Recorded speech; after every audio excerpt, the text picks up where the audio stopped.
आज हम लेकर आए हैं उत्तराखंड के दिन भर की बड़ी खबरें। उत्तराखंड में कोरोना मरीजों की संख्या लगातार बढ़ती जा रही है। मामला 35,947 पहुंच गया है। वहीं 447 लोगों की मौत हो गई है। श्रीनगर, महिला डॉक्टर समेत 9 लोग मिले कोरोना पॉजिटिव, 1 की मौत। प्रदेश में कोरोना लगातार कहर बरपा रहा है। गुरुवार को श्रीनगर मेडिकल कॉलेज श्रीनगर की पैथोलॉजी लैब में कार्यरत महिला डॉक्टर समेत 9 लोगों में कोरोना की पुष्टि हुई है, जबकि एक 54 साल के व्यक्ति की मौत हो गई है। उत्तराखंड सचिवालय में एक अधिकारी की कोरोना से मौत। उत्तराखंड सचिवालय में कोविड-19 से पहली मौत का मामला सामने आया है। सचिवालय में खनन अनुसचिव हरि सिंह को कोरोना पॉजिटिव पाए जाने के बाद एम्स ऋषिकेश में भर्ती कराया गया था। आज सुबह एम्स में उनकी मौत हो गई। उत्तराखंड से बड़ी खबर, त्रिवेंद्र कैबिनेट की बैठक समाप्त, इन 30 बड़े फैसलों पर लगी मुहर। त्रिवेंद्र कैबिनेट की महत्वपूर्ण बैठक संपन्न हो गई है। इसमें कई बड़े निर्णय लिए गए हैं। बैठक में 32 प्रस्ताव रखे गए थे, जिसमें से 30 पर मुहर लगी है। एक प्रस्ताव वापस लिया गया है। विधानसभा अध्यक्ष और उपाध्यक्ष खुद भरेंगे इनकम टैक्स। एमएसएमई में भारत सरकार ने किए बदलाव, राज्य सरकार ने केंद्र के बदलाव किए लागू। मसूरी में राज्य अतिथि गृह के लिए राधा भवन की भूमि अधिग्रहण करने का था फैसला। कैबिनेट ने किया अधिग्रहण करने से मना। केदारनाथ पैदल मार्ग में भूमि अधिग्रहण के बदले जमीन का भूमि अधिकार देने को मंजूरी। पेयजल निगम के सलाहकार के एमडी पद के लिए बनी नियमावली। संस्कृति निदेशालय महानिदेशक के पद को किया गया सृजित। लोक निर्माण विभाग में संविदा कनिष्ठ अभियंता का बढ़ाया गया वेतन 15,000 से किया गया 24,000। घुड़सवार नियमावली पुलिस को मिली मंजूरी। कोविड-19 में स्कूल बसों और मालवाहक वाहनों में 3 महीने के टैक्स को मिलेगी छूट। पूर्व सैनिकों में जेसीओ रैंक से नीचे वाले या उनकी विधवाओं को हाउस टैक्स में मिली माफी। रुद्रपुर में युवक पर शादी का झांसा देकर विधवा से दुष्कर्म का आरोप, मुकदमा दर्ज। उधम सिंह नगर के रुद्रपुर में एक विधवा महिला ने युवक पर दुष्कर्म का आरोप लगाया है। महिला का आरोप है कि युवक ने उससे शादी का झांसा देकर उसके साथ दुष्कर्म किया। पीड़िता ने जब युवक से शादी करने की बात कही तो वो मुकर गया। देवस्थानम बोर्ड को भंग करने का विरोध जारी, राष्ट्रवादी ब्राह्मण महासंघ का मिला समर्थन। देवस्थानम बोर्ड को भंग करने की मांग को लेकर केदारनाथ में तीर्थ पुरोहित समाज का क्रमिक अनशन 51वें दिन भी जारी रहा। राष्ट्रवादी ब्राह्मण महासंघ के राष्ट्रीय अध्यक्ष पंडित प्रवेश दत्त भारद्वाज ने भी केदारनाथ पहुंचकर अपना समर्थन दिया है। उत्तराखंड में धूमधाम से मनाया गया पीएम मोदी का जन्मदिन। आज देश भर में प्रधानमंत्री नरेंद्र मोदी का जन्मदिन मनाया जा रहा है। उत्तराखंड में भी बीजेपी नेताओं ने पीएम मोदी का जन्मदिन बड़ी धूमधाम से मनाया। ऋषिकेश में जहां उत्तराखंड विधानसभा अध्यक्ष प्रेमचंद अग्रवाल ने पीएम मोदी की दीर्घायु के लिए मां गंगा का दुग्धाभिषेक किया, तो वहीं मसूरी में बीजेपी विधायक गणेश जोशी ने इस अवसर पर मिठाइयां बांटी। कांग्रेस और एनएसयूआई ने किया विरोध, पीएम मोदी के जन्मदिन पर तले गए पकौड़े।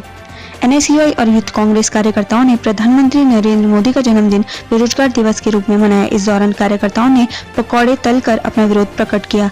रुड़की के डीएवी डिग्री कॉलेज के बाहर प्रधानमंत्री नरेंद्र मोदी के जन्मदिन के मौके पर आज एनएसयूआई और यूथ कांग्रेस ने पकौड़े तलकर सरकार का को विरोध जाहिर किया। यूकेडी ने शहीद राज्य आंदोलनकारियों का पितृ अमावस्या पर किया तर्पण। उत्तराखंड क्रांति दल ने शहीद राज्य आंदोलनकारियों के साथ पार्टी के सभी स्वर्गीय नेताओं का पितृ अमावस्या पर तर्पण किया। कचहरी रोड स्थित पार्टी कार्यालय में श्राद्ध व तर्पण महाकार्यक्रम महानगर इकाई अध्यक्ष सुनील धानी की अध्यक्षता में किया गया। पितृ अमावस्या, हर की पैड़ी पर जुटी श्रद्धालुओं की भीड़, सोशल डिस्टेंसिंग की उड़ी धज्जियां। धर्मनगरी में आज बड़ी संख्या में श्रद्धालुओं ने पितृ अमावस्या के मौके पर मां गंगा में स्नान कर पुण्य प्राप्त किया। हर की पैड़ी पर श्राद्ध पक्ष के अंतिम दिन श्रद्धालुओं के पहुंचने का सिलसिला सुबह से ही जारी है। आज के दिन मां गंगा में स्नान और दान करने का बड़ा महत्व है। वहीं इस दौरान स्नान करने उमड़ी भीड़ सोशल डिस्टेंसिंग की धज्जियां उड़ाती दिखी।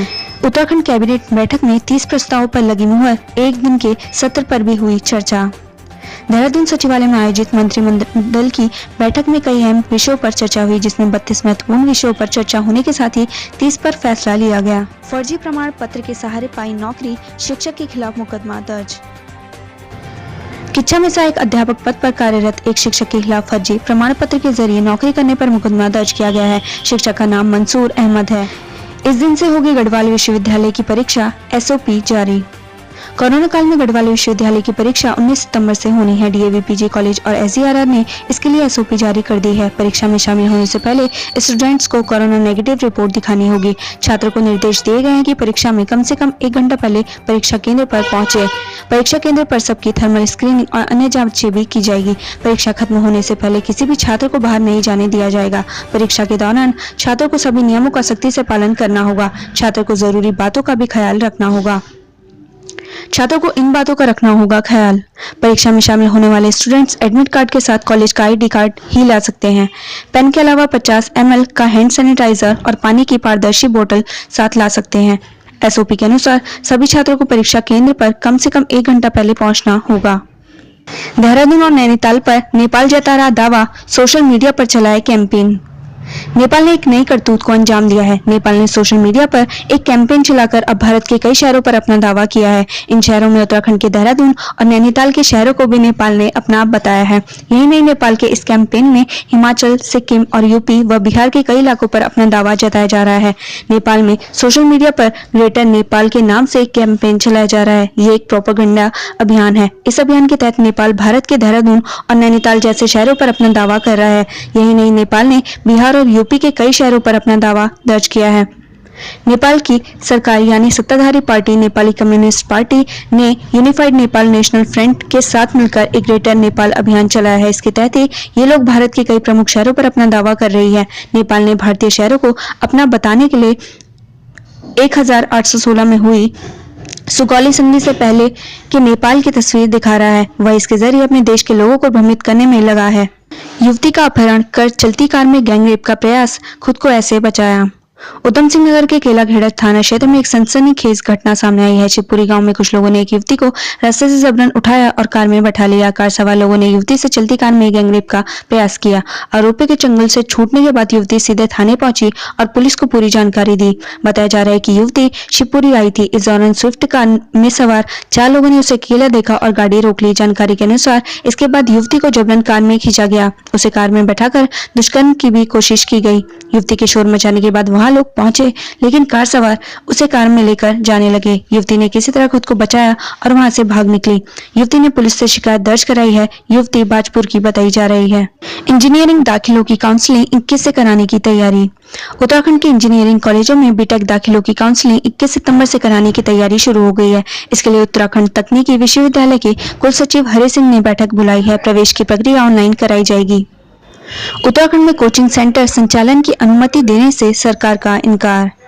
उत्तराखंड सरकार ने कोविड काल में बंद पड़े कोचिंग सेंटरों के संचालन की अनुमति देने से इनकार कर दिया है। वहीं कोचिंग सेंटर संचालक सामाजिक दूरी और सैनिटाइजेशन का उपयोग करते हुए 25% क्षमता के साथ सेंटर संचालित करने की अनुमति मांग रहे हैं। राहत वाली बात यह है कि सरकार ने प्रतियोगी परीक्षाओं की तैयारी कराने वाले कोचिंग सेंटरों को संचालन की अनुमति के लिए केंद्र सरकार से अनुरोध करने का फैसला किया है। उत्तराखंड की सड़कों को गड्ढा मुक्त बनाने को अक्टूबर से चलेगा अभियान।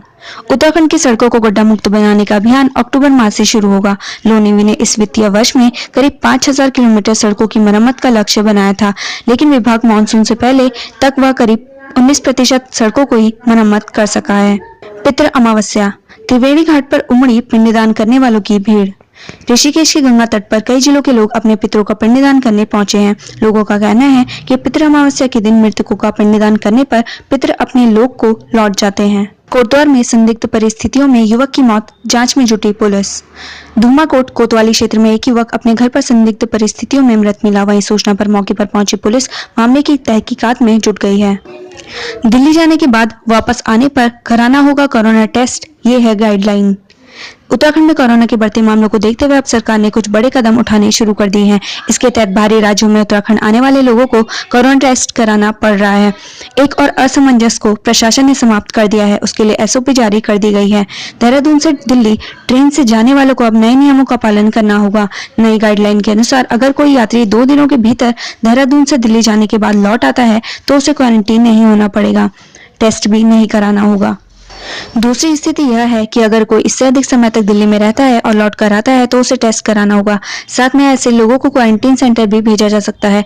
एसडीएम प्रशासन अरविंद पांडे के मुताबिक ये व्यवस्था सभी ट्रेनों पर लागू होगी। इसके तहत केवल गर्भवती महिला और 10 साल से छोटे बच्चों को छूट दी गई है।